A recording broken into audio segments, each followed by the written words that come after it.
Hi everybody, my name is Eli. I'm Jason. I'm Caden. I'm Jaden. I'm Nicole. And we're the Yahushua Torah YouTube channel. And these are the unknown commandments of Messiah Yahushua. And this is our daily reading that we do as a family. And we thank you guys very, very much for spending this time with us, sitting down with us. We really appreciate you. We pull up another leaf to our little table that doesn't have an option for a leaf, but we pretend we have a leaf here so that you guys can join us. And we would really, really, really appreciate it. If you did, and we thank you so much for being part of our family. We thank you guys for the love. We thank you guys for the support. We thank you guys for everything. And we are getting into Matthew, and today is month 7. It is the 7th day of our Creator's month. It is a second day, and it is the second day of the week. It is the 7th day on his Creator's calendar. And so we are watching the moon as we go through, and that's what we know of as new months and things of that nature. And so we will begin in the book of Matthew. Let's do the handy-dandy split screen.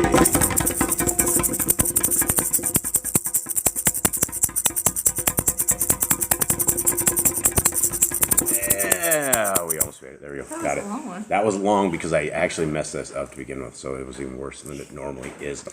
All right, so we are here. And what we are doing here is we call this segment the Unknown Commandments of Messiah Yahushua, because we just went through a 6-month series and we discovered all the commandments of Yahuwah. And Yahuwah is the dad of Yahusha. And somebody was giving me heck on us saying Yahusha. There's no J's in Hebrew, and so there's never ever going to be a name called Jesus. And I know that upsets everyone, and they're well, it's Jesus in my Bible. Well, he was never called Jesus, and he probably wouldn't have answered to that name. That I don't even know if that's a Greek name or what kind of name it is, but it does have a J in it, and there were no J's. And so the Hebrew alphabet is wise. Like the father of what you call Jesus is Yosef, and it's kind of like Yahshua. It's like Joshua with a Y. And so I've heard it. There's some people say Yeshua is pagan, and I don't know if that is true, but I believe it is Yahush. How do I do it? Yahusha. The difference between how we do it, Yahusha, that is in the Sefer at the bottom here, is we believe it has a UA at the end of it, just like Joshua, and it may or it may not. It is one of those little details we do not know, but it is very, very close to probably what his name is, and he probably would have answered to it. And if we believe what Acts 4:12 says, it says there's only one name under heaven by which man may be saved. If we don't have that name right, then we're probably have some issues. And I don't think it's a salvation thing by any means, but if you do know somebody's name and you call them something else, then it's not real personable. It's not real, what it is. So the father's name is Yahuwah, and Yad-Hed Vad-Hed, and the son Yahusha. And so let's begin. Matthew 4. Then Yahusha led up of the Ruach into the wilderness to be tempted of the devil. And when he had fasted 40 days and 40 nights, he was afterward hungry. And so the footnote on that is the Greek for tempted can also mean tested. Okay, so we have the Ruach, and we have Yahusha. And so he's out in the middle of somewhere, right? And when he had fasted 40 days and 40 nights, he was afterward hungry. And when the tempter came to him, he said, "If you be the son of Elohim, command that these stones be made bread." Now, this again, the Trinity, right? The Trinity, where people believe that the Father, the Son, and the Holy Spirit are all one, and people will pray to Messiah Yahusha. They will. That's what they do, and that is wrong. Even Satan had it figured out, right? It said the tempter came to him and he said, "If you be the son of Elohim." Why wouldn't Satan right here say, "If you are really Elohim, command that these stones be made bread," right? So right here, our Messiah would be a liar, our Creator would be a liar. And, is Satan the only one that has his game together? Because it says, he asks, "If you be the son of Elohim." And in other translations, it says the same thing. NIV says, "If you are the son of God, tell these stones to become bread." And again, in the King, it says, "If thou be the son of God, command that these stones be made bread." There's one place where it says, "I am," in the scriptures when Messiah Yahushua is answering a question and people are like, well, that means I am that. That means he's the Father. And he never ever says that. So we either have lying deities among us, or it is what they say it is, and he's the son of Elohim. Verse 4. But he answered and said, it is written, man shall not live by bread alone, but by every word that proceeds out of the mouth of Yahuwah. Okay, and that comes from Deuteronomy 8:3. Do we have that as a commandment in one of our things? No, because it's not really a command. No, it's not a command, but he's repeating Deuteronomy right here, right out of the gate. The people that say Messiah Yahushua had a whole new doctrine and that he didn't keep the laws of our Creator, he's quoting Deuteronomy right out of the gate. And he's like 30-some years right here old, is what this is. The first chapter was his lineage. The second chapter, he was, 2 and 3 years old. Yeah, they were more running around. And then yesterday he was about 30 years old, and so we're beginning the ministry right here. Okay. Then the devil took him up into the holy city and set him on a pinnacle of the temple, and said unto him, if you be the son of Elohim, cast yourself down, for it is written, he shall give his angels charge concerning you, and in their hands they shall bear you up, lest at any time you dash your foot against a stone. Okay, now let's that's Psalms 91, 11, and 2. Let's speculate a little bit here on this whole thing. So we knew that Messiah Yahushua was out like in a desert or out somewhere, and he was fasting, right? Right. Mm-hmm. The devil comes to him, right? And then he's able to take him, like physically take him. He says he took him up to the holy city and set him on the pinnacle of the temple. So he basically went somehow transported to the top of a temple, and he's testing him, right? He's like, well, maybe it's not like physically transporting, but maybe like more like a visionary thing. It like, could maybe transform the surrounding thing. I don't know. Would Messiah Yahushua fall into a trance or a vision that the devil? I don't know. The devil could show him stuff. He could actually show him stuff. So, did they fly through the air? Did the devil say, "Come here, let's go"? And they flew up there. I mean, what did this look like? And I guess we'll never know. But there's a couple things here that we should understand here real shortly. 7. Yahushua said unto him, it is written, you shall not tempt Yahuwah Eloheka. Now that is a command, right? We have that in a commandment. And so not only is he repeating commandments, he's repeating what his dad already said. This is the next part I want to talk about here. Again, the devil took him up into an exceedingly high mountain and showed him all the kingdoms of the world and the glory of them. Okay, let's stop with right here. And, we live in a completely hoaxed world. Everything around us is a hoax. If you watch the television programming, everything that on there is a lie. It is a complete lie. They do not have stuff on TV that is the truth. It's always spun. It's always propaganda. It's always government propaganda. And all of the news agencies are owned by 6 different companies, and they're basically CIA owned.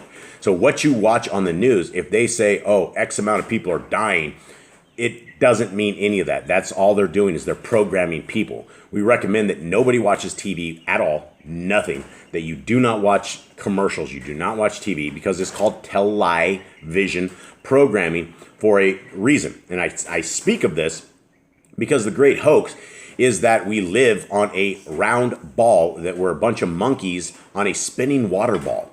They believe that we're spinning around 1,000 miles an hour, and that we are little monkeys, that we've evolved out of monkeys, and that it's somewhere in Genesis that our Creator said that here's what people need to understand.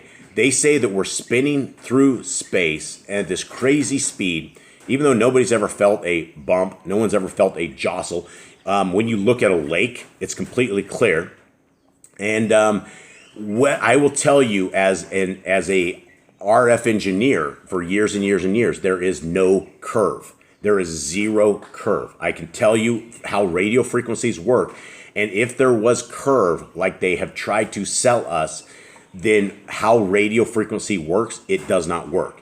So I don't know what you call it. I don't know what we live on, but we are absolutely not spinning around. And they say it's 8 inches per mile squared is what the curvature is. And you would be able to see curve simply looking out your door. And if those metrics, if those calculations aren't right, that's what they all have. And so we've been led to believe this kind of stuff. And I tell you guys this because it says the devil took him up to an exceeding high mountain and showed him all the kingdoms of the world. Can you imagine doing this on a ball? Can you imagine what happens if you go to the highest mountain on a ball? You can't see the whole world. You're going to see a curve. You're going to see there's nothing to be seen because, and you know that's what they say. They say you know, Australia is upside down. For all of us, it's literally at the bottom of the globe. And how does that work if you're upside down, right? There is no curve. Everything is all a great deception. And for those who have ears to hear, eyes to see, that is the truth. But anyway, let's continue on. So he took him up and showed him all the kingdom of the world, right? And all the glory of them. And he said unto him, all these things will I give you if you fall down and worship me. Now, that is a very bold statement. That is a very, very bold statement. How is it possible that Hasatan has all the kingdoms of the world and all glory of them, and he wants to give it to Messiah Yahushua if Messiah Yahushua bows down? How is this possible? He probably saw the future of. He probably showed him the future how he's how he rules over everything. How does the devil own this? Demons. I mean, he has a control. He's in full control of everything that is around us, and he has power beyond power. If you do not think that Hasatan doesn't have power, this is a story right here that he took our Messiah up as high as possible to whatever mountain it is, to where he's able to see everything. He's pointed out if he's on a ball and he takes him to whatever high mountain and he shows him the kingdoms, it's only going to be like a little tiny square. You're not going to be able to see very much to this. So this is a ball earth breaker. It doesn't work, and scriptures do not work. There's no curve. It just doesn't work. Okay. And so he basically, Messiah Yahushua then said unto him, get you hence, Satan, for it is written, you shall worship Yahuwah Eloheka, and him only shall you serve. Then the devil left him, and behold, angels came and ministered unto him. Now when Yahushua had heard that Yochanan was cast into prison, he departed into Galilee. And leaving Nazareth, he came and dwelt in Capernaum, which is upon the sea coast in the borders of Zebulun and Naphtali, that it might be fulfilled, which was... And we're back. Our little duct tape and rubber bands tablet runs out of space. We got to constantly tend to the field of space. Okay, so we were saying that it might be fulfilled, which was spoken by Yeshayahu the prophet, saying. Okay, and what did the land of Zebulun and the land of Naphtali, by the way of the sea beyond the Arden, Galilee of the other nations, the people which sat in darkness saw a great light. And to them which sat in the region and the shadow of death, light is sprung up. And that came out of where, boys? Isaiah 9, 1 and 2. How do you guys know that? Yeshayahu. Isaiah. Well, okay. The footnote is Isaiah. Okay. For that time, Yahushua began to preach and to say, repent, for the kingdom of heaven is at hand.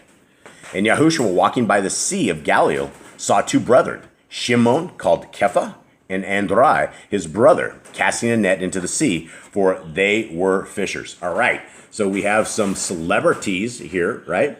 We have El Kefa, and so we have... Andrew's not talked about a lot. Andrew isn't talked about a lot, but he's. It's interesting. This whole thing is interesting. Let's read 19 real quick. And he said unto them, follow me, and I will make you fishers of men. And they straightway left their nets and followed him. Now, is there any situation that you guys could understand that you guys would be out in the field farming or something of the sort, and some random guy comes from somewhere and yells, hey, come with me and I'll make you fishers of men? Would you guys be inclined to go with this guy? I think so. You think so? Some random guy you've never seen? I think here what happened before, I think there was actually a story before this where they threw the nets to the other side before this ever happened. This isn't the nets to the other side. This is long. That was long after. No, I think before they met him, they did it the first time. I don't think it happened twice. I don't think that happened twice. I don't remember that at all. I think it did. I do not believe that is true.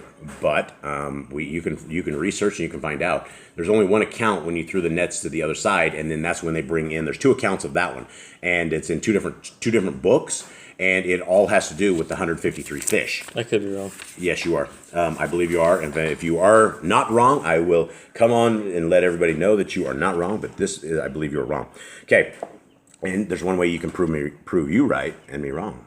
Research. Okay. So anyway, and he said unto them, follow me and I will make you fishers of men. So do you guys, this is not where they tossed over. And regardless, is there anything? So if some guy came to you and said, hey, tend your field over there and your melons will grow bigger or something of the sort, are you guys going to listen to them? What you guys understand the situation here? Yeah, these guys were expecting a Messiah. They were expecting someone to come by, so I think they knew Yeshua was on their way. They had to be prepped. These guys had to be prepped. They had to have dreams. They had to have something prior to this that some guy they wouldn't know. What I was trying to get out of you guys is no, you would never, ever, some guy comes over the field and yells, hey, come, I will make you fishers of men. If you've never seen this guy, you're going to think this guy's crazy. And you're going to say, no, man, I'm fishing here. We have our day's work to do, just like you guys would be in your farm field. You're not going to leave this. So there is a spiritual aspect to all of this that these guys are willing to say, where they immediately left their boat and they followed him, right? They left their dad, right? And Zebedee and in the ship. So they left their dad. Pa just lost 2 of his employees, You haven't right? read that one yet. Oh, I haven't? All right, 21. And going You're on on, 19. where am I? I know you're on 20. I think I'm on 21. I think I found it. 21. Did you? Yep. Where at? Luke 5. Okay, what is it? Let me start at verse 1. It goes through verse, I think, about 10-ish. So, and it came to be while the crowd was pressing upon him to hear... What crowd? Well, this is not... Right, but he hasn't met Kepha yet. He's about to meet Kepha here. Okay. He's out. Okay, so it talks about him. Said, and he... Okay, we're starting 5. And Shimon answers... Oh, okay, yeah, this is him. He goes, Adonai, we have toiled all night and caught none, but at your word I shall let down the net. And they let down the net and got the fish. He doesn't know Adonai. He doesn't know anything. Well, This is later. Yahushua's been teaching here. This is where he meets Kepha. I do not think this is in the same Then he stuff. tells him to come with him. Unless it's a different Kepha. It's the same Kepha. It's the same Kepha. So maybe they followed him because he was like preaching to other people. I don't know. They each have different. I don't know why they're all different accounts of this. Because it's 4 different people's accounts of the exact same story. But I think Kepha was the first one. I don't think they would have saw this story. What do you mean? Because I think Matthew comes later, and then Mark and Luke all have different So things. this cannot be the same story. I do not believe their father was in it. Remember the story that actually happened? Yeah, I think that's Jacob. Isn't that Yaakov? Isn't that someone? James? Is James your brother? Let's see. Here's okay. Yeah. Okay. John, I think. I think John's coming up soon. Right. So are sure? We'll get back to you guys on this one. We're obviously a little confused, but I do know there's 2 accounts of the 153 fish for sure. Okay, let's get into this. And going on from thence, he saw other 2 brethren, Yaakov, the son of Zebedee, and Yochanan, his brother, in a ship with Zebedee, their father, mending their nets, and he called them. Okay, hold on there. There's John. Yeah. John and James. I think. John and James. Okay, yeah. So there. And then I think Yahushua had a brother named James. James. I think so. I think Yahushua had a brother. A biological brother. I think so. That was like his, I think Joseph. I think something about that. I don't remember that. We're probably confusing everybody out here with all this stuff if we don't know it. 22. And they immediately left the ship and their father and followed him. Again, what the point is that there has to be some kind of a supernatural thing that some guy tells them what to do, and they left their jobs. They left their jobs. They left their livelihood. They left their father. They left everything, and they went and they immediately followed him. 23. And Yahushua went about all Galilee, teaching in their synagogues and preaching the Besorah of the kingdom, and healing all manner of sickness and all manner of disease among the people. And his fame went throughout all Aram. And they brought unto him all sick people that were taken with diverse diseases and torments, and those which were possessed with devils, and those which were lunatic, and those that had the palsy, and he healed them. And there followed him great multitudes of people from Galilee, and from Decapolis, and from Jerusalem, and from Yahud, and from beyond the Yarden. All right, so that is it. So Yahushua's usually on when he goes to the beach and stuff. When he's like when he's waiting for them, like they're fishing. He's usually teaching out there. So he might have been teaching. He says he was teaching, right? And then he might have like Kepha might have heard them teaching or something. And then he's like, we can't. He's been teaching for all night, and he's like, guy, we haven't caught anything. And he goes, toss your net back in. Yeah, but we got to get to the bottom of it. If there was another incident where they did this, I don't remember that ever being the case. And so we will. You're in Luke right there. Yeah, it's Luke. All right, so Mark 1. Mark 1. Mark 1. I think I just 15. Mark 1:15. It starts at 15. 1:15. All right, we're going off the deep end here, but we will. It's just the same thing as Matthew. Just follow me, and they left everything. It didn't Mark say, 1 it doesn't say anything else besides that. But it says Now after Yochanan was put in prison, Yeshua came to Galilee preaching the Besorah of the kingdom. So he was preaching. He was It preaching. said he was preaching earlier. And so he was preaching, saying and the time Kepha was heard him. fulfilled. And then he walked by and told them. So he was preaching, so they... Still, I would have to say that you're not ever going to find, you're not going to go seeking a random guy. You're not going to leave your family. You're not going to leave your job. You're not going to leave your entire, this is all they knew. This is how they make money, right? To do this, it is a supernatural account. And so we will figure this out as a family, and we will dial this in. And so we will actually have a better idea coming on tomorrow, and we will know if who's right. Was Dad right or was Cade right? We shall see. Okay, so that is it. Anyone else have anything? Nope. Read your Bibles. Read your Bibles. Hope you guys have a great day. Yep, and tomorrow night we have Youth for Yah in Spanish. We're a little bit behind. We had some issues last week. Hopefully we do not this week. And we shall see you guys soon. Much love to everybody out there. All right, Shalom. shalom. Shalom.